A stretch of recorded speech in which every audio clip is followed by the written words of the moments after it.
Hi.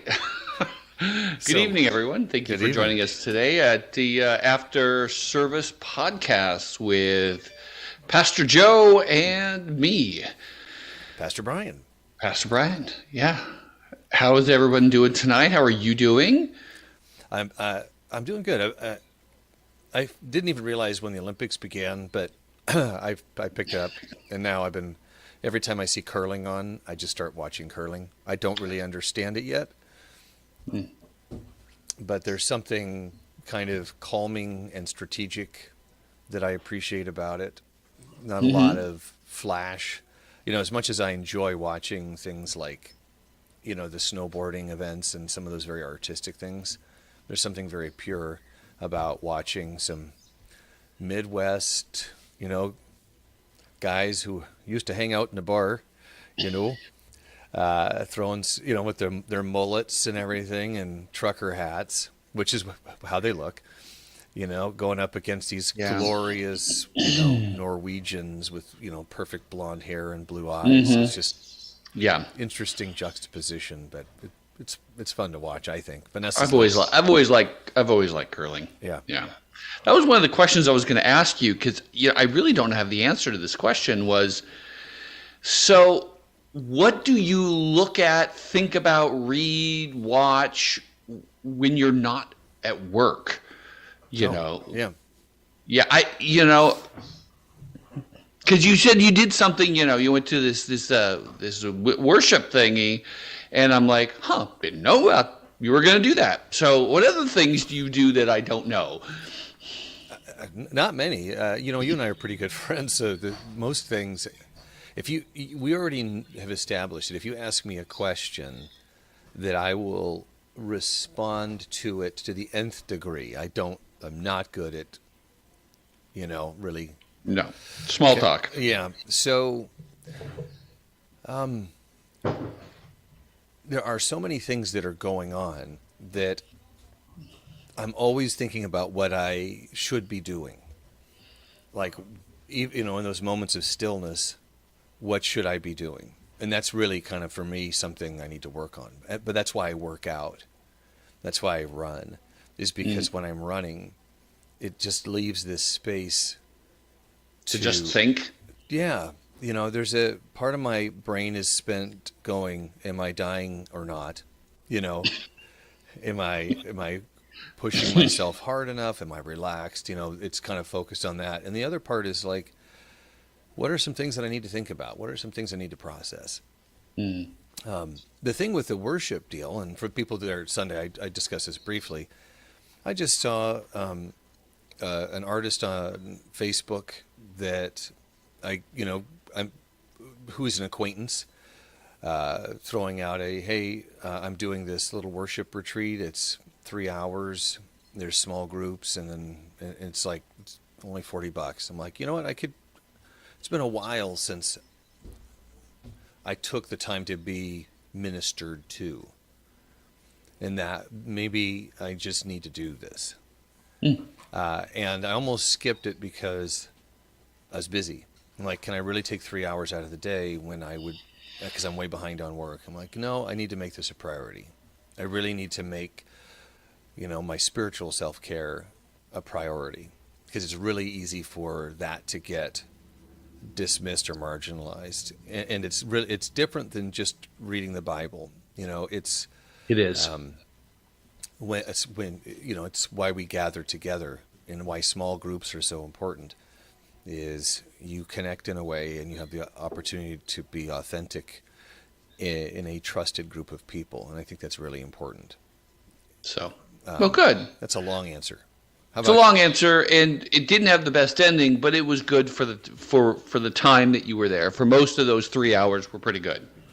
yeah, and I think what I took out of it ultimately was it's good to be reminded of how frail we are. Mm. And, it's those moments of weakness and struggle that we reach out and say, I need you, God. Good. And it was a good realization for me.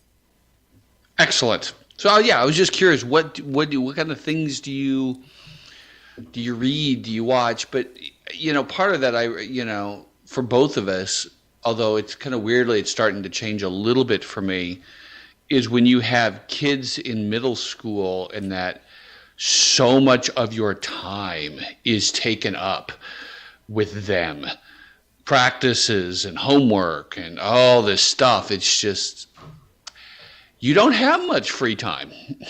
No, and for me, well, you have boys in high school now, but I find that's part of the reason I coach is like if I have to make the trip to drop the boy off and then come back an hour You later, might as well stay and be a part. yeah, I may as well stay and engage. I'd rather do that than just sit around bored.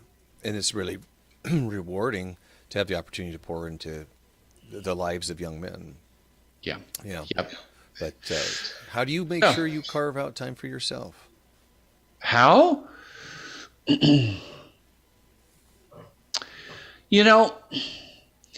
a pastor is odd in that respect. As some of you may know or not know, I spent most of my life not being a pastor, just working a regular 9-to-5 job. Well, no, I didn't work a 9-to-5 job, but a 40 to 60 hour week job, a normal working person. And that's a much different question there, where your schedule is pretty dictated to you. Mm-hmm. In my line of work, the issue isn't, do I have time for it? It's the self-discipline to make it happen. Because I can just, if I really felt like I needed to, I could just say, no, today, that's all I'm going to do is do self-care. Nothing else. And so my challenge is to do things when no one's looking. It is, and I know I'm not the only one who does this, who have their own, set their own schedule. It is very easy to waste time. Mm-hmm. So lately, I've been really working on that. I've decided I'm going to be reading more books this year than I have been in the past. So I'm reading a book in the mornings on critical thinking, and then I'm reading a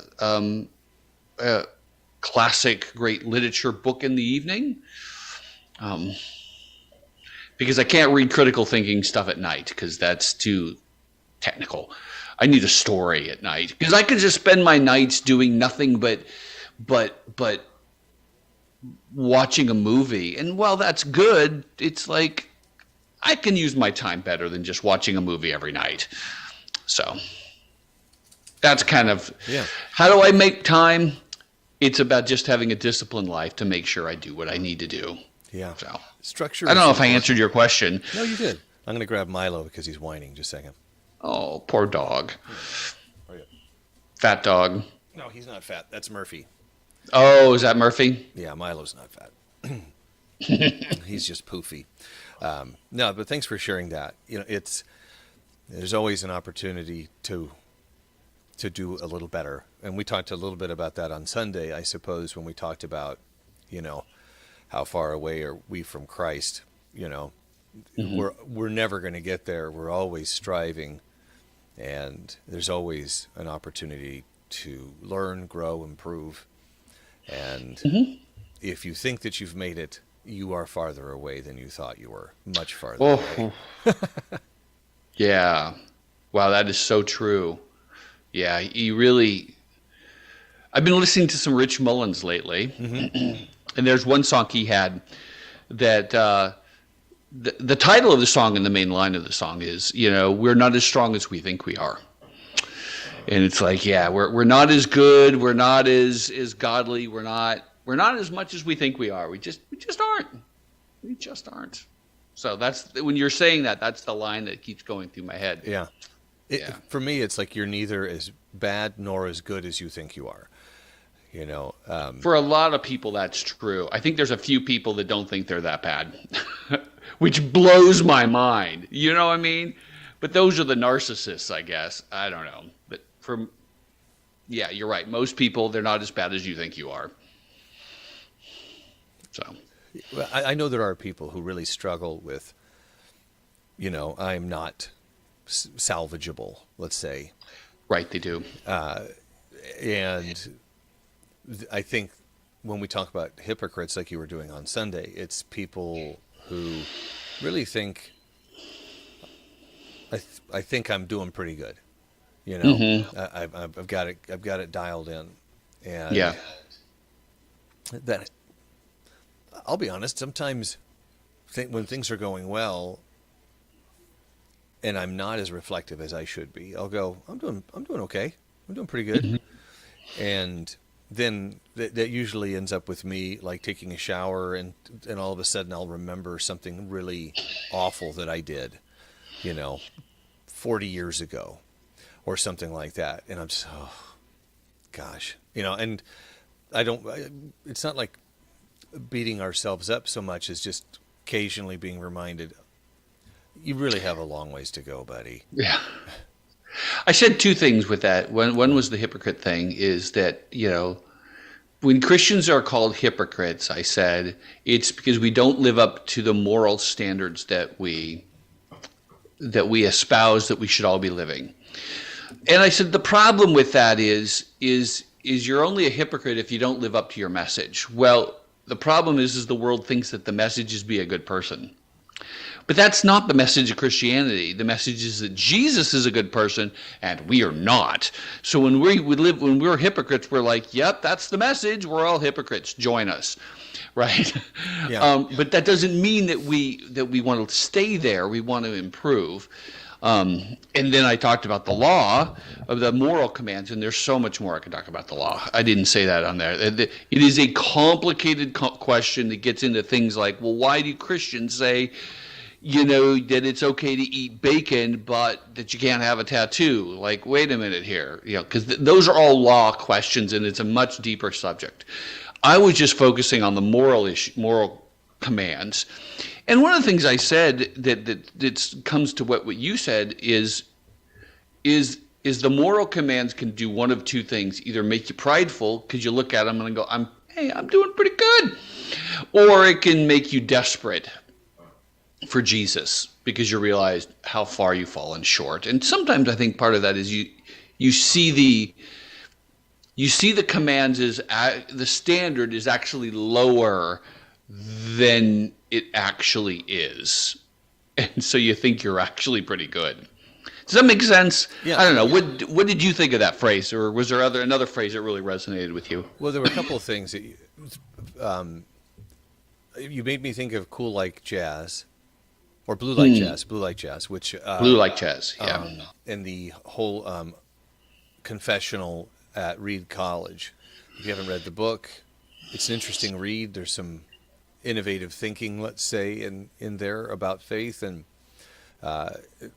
the idea that if we start with an apology because we have fallen short, it's not a bad introduction to people who don't follow Christ.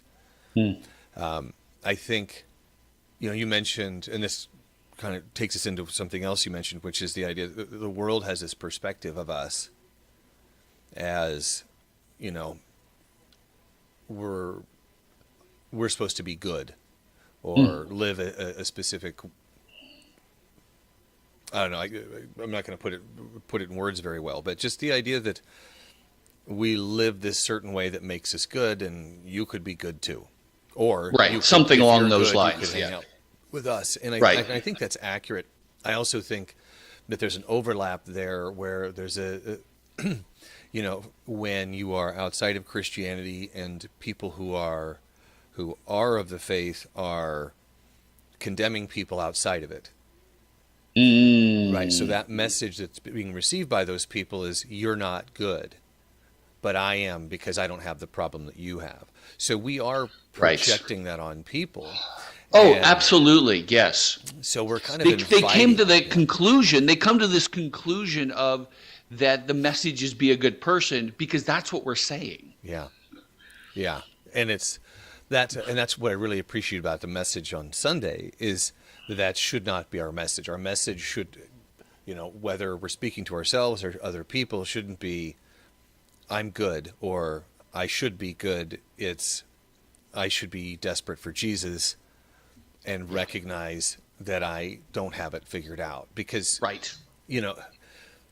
I I put this in terms of the scale and what the scale tells me when I don't step on it, which is nothing, right? It's like, you're doing just fine, Joe. You're doing just fine. Just fine. You know, and I don't need to check in, because if I check in, I might learn just how bad I am.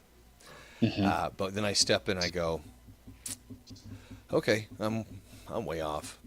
I am not nearly where I thought I was. But that feeling, that gross feeling that you get when you know that you're not where you should be, you know, it's a negative, but it's also, I mean, it's like truth and love, right? It's like we need to hear where we are. We need to be real with ourselves about where we are, because we can't change if we're not. And a lot of people avoid sipping on that scale. They don't want to see it, because of their own self-condemnation, their own sense of, well, then I'm hopeless. Whether it comes from Christians or their own voices in their own heads, however it comes. But that's not the message. The message is, yeah, you're right, Jesus. I don't measure up. Thank you for your forgiveness. Help me to do better. Yeah. You know, and that's just, it just breaks your heart, doesn't it? That we beat ourselves up so much for not living up to the standards. I don't know.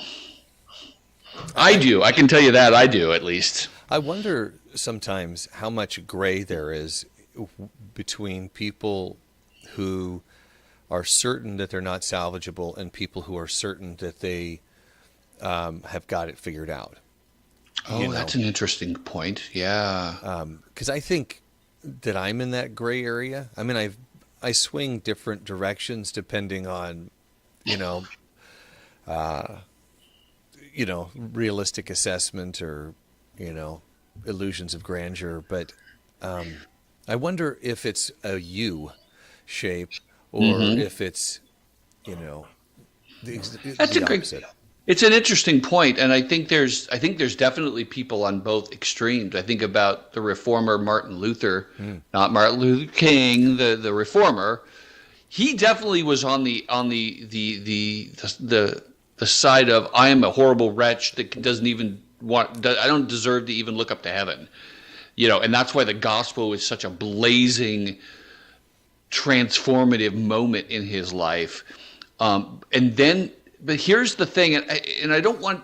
I think sometimes the way I talk, it communicates that I am constantly feeling like I'm a horrible human being, and that's not true. Sure, I do have moments of that, but what it does for me is it just pushes me to Jesus, to be grateful for him more than despondency. Yes, I don't get. There are moments where I get despondent, and I'm like, "Yep, I'm a screw up. I've always been a screw up." And I mean, you've said those things too. I get there. Not to you, but to myself. No, to yourself, to yourself. Yeah. But I don't get that. I'm not there all the time. Most of the time, it's just like, wow, thank you, Jesus. But here's the exciting thing. We really need to get to the place where we don't wallow in our inadequacy. We just use that as a continued push to Jesus, because you can't really be what you want to be when you're focused on your own faults and failures. Yeah. Because then you're thinking about you in that moment. Right. Like, there's opportunities for growth, but it's not like if you attain this one goal that you're solved. Right. You're constantly, it's not like working out where you're like, oh, I want a vertical jump of, X feet or whatever. And you work towards that and then you get there, because then you're dependent upon your own efforts. You're dependent upon, your own accomplishments, as opposed to saying, listen, I'm never going to jump 200 feet. I think you actually used jumping as an example on Sunday. I did. And it's like, understand that you will never reach the heights that Christ, that standard that Christ has set, and just keep keep trying. It's not, and ultimately it's so far beyond you that it can't be about you and your accomplishments. And I think being a truly good person, you have to get beyond thinking about you or whether or not this is a good act. You just simply do it. And I suppose a little bit of the analogy for those of you who understand sports a little bit is it's a little bit like whether you're shooting a basketball or making a throw in lacrosse, where you get to a point where you're not thinking about the mechanics. You're just doing it because that's what you do. Does that make sense? Yeah. Because if you're thinking about, well, I got to hold this just right, or then you can't actually, you can't be what you need to be. You have to get to a point where it's just, you just do it. And so as, a good mother doesn't have to stress over about being a good mother. She just simply takes care of her child. Right. Right. Right. It's not, well, like when you first learn to drive, everything you do, it's like 1,000 things that you're trying to keep track of. Mm-hmm. But then after you've driven for 4 or 5 years and you've done it a lot, the little things you don't think about because they are just a part of what you're doing. Now you're thinking about where you're going. Right. There's still important things that you are checking in on. Right. And I think that's where it works for me, I think, is I'll go, was I kind? Is the way I engage with that person loving and kind? And that's, so it's, in many ways, it's more reflective than proactive, let's say. To your point, I'm hoping that the foundation that I'm built on means that I will live a life that, is bringing me closer to that ideal and trying to be more like Christ. And then I have to reflect sometimes, because we talked this about a couple of weeks ago, that in a moment, even if we make a bad decision, for whatever reason, we feel it's justified. And it's... We're talking about that this week. But then upon reflection, we go, yeah, that was not kind. That was not wise. That was not loving. It wasn't justified. Yeah, it certainly wasn't justified. Yeah. Yeah. Oh, yeah, that happens. Yeah, that instantaneous reaction. Yeah, yeah. And I think, yeah. So part of it's the self-forgetfulness in a good sense, and then there's the continuously, okay, Jesus, where do I need to grow now? Because sometimes we get into our faith and we don't grow. So we go, I'm good. I'm godly enough that I've gotten rid of the big sins in my life. Now, where do I really need to press in to become much more godly than I am? Because I think I do. Maybe you don't think so, but I feel like a lot of Christians are like, they're satisfied with their level of Christ-likeness. Yeah. Yeah. Don't you think so? Yeah, and it's in many ways, it's almost... it reminds me of like a teenager, that says, what do I need to do to pass? Right. Cool, I'll do that. And then they get to that point and you're like, but you could do this. You could do so much better. I'm like, I don't know. Why would I need to do that? I got other things I need to do or want to do. Right. Why would I do more than that? It reminds me of Jack my son Jack, when he was like 5 or so, and he learned how to barely read. He could read See Spot Run, and he goes, there, I know how to read. I'm done. And I like, boy, you got so much more to go. There's so many worlds out there. And he got a little better, and then he just went, there's these huge books I could read. There's all these worlds in my mind I could go and see and explore. And then he really took off with reading because he realized that just enough wasn't enough. There's so much more adventure out there with Jesus.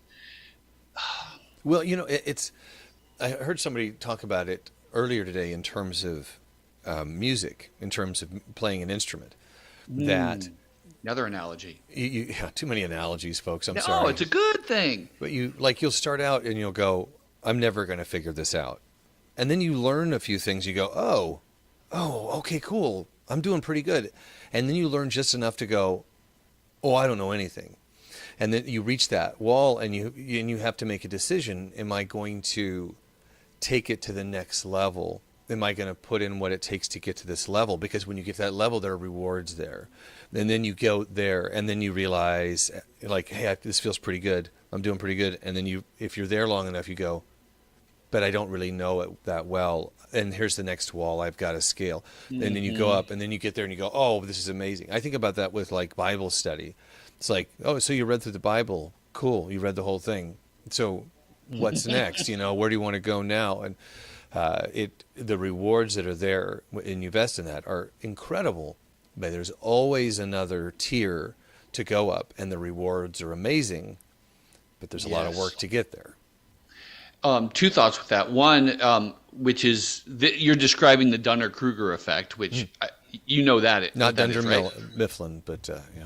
No, yeah. It's the basic thing that people who know only a little think they are far better at something than they actually are, and it's the people who actually are good at something who actually underrate themselves because they can see how far they have to go.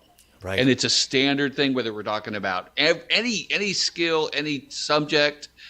It's just why I hear people talking about the Bible and they think they know what they're doing, whether it's a politician or a podcaster. And I'm like, man, you really don't know what you're talking about. Yes, you've read the Bible, but you really don't know what you're talking about.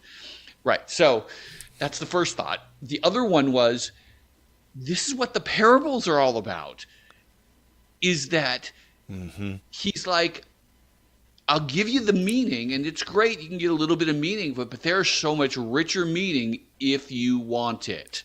But you gotta break through that wall. You gotta want to go deeper. If you do that, the kingdom is open to you. It's just you so gotta much. Want it. We've talked about this before, not on the podcast, like before the service. The idea that the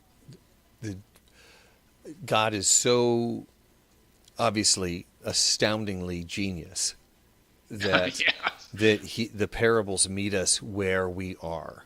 Mm-hmm. And that could be any one of many different levels. The prodigal son, there's so many ways that you can engage with that parable and pull something out of it. And the multi dimensions, multi levels of complexity. And God's like, wherever you are, I've met you there. Yeah. That's awesome. How deep in the river do you want to go? Yeah. Do you really want it? Oh, and I love your analogy with the music, because the rewards of pushing and breaking through that barrier with the hard work is better than you probably realize it before you go through.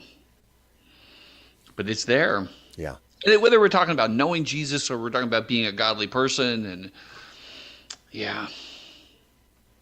so this was good discussion, sir. Yeah. So that's what we talked about on Sunday, was how do we think about the commands in general. I just tried to simply explain the gospel in a different angle, that you need Jesus, that Jesus, that the commands are there so that you need to repent of them and and say, God, help me be better, that's the gospel. But then there's also and he's going to get you home and make you like that one day. That's the gospel. But this Sunday, we're going to start diving into the actual definition of love with patience and kindness.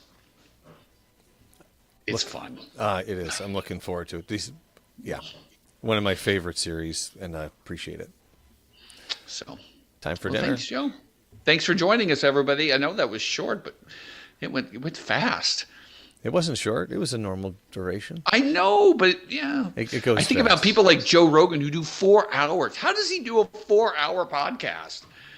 Good Lord. I don't know. I don't listen to his podcast, so I could talk for 4 hours. But On the right subject with an interesting guest, which, I'm only somewhat so. 100%. All right, All folks, right. have a good night. Have a good night. Talk to you later.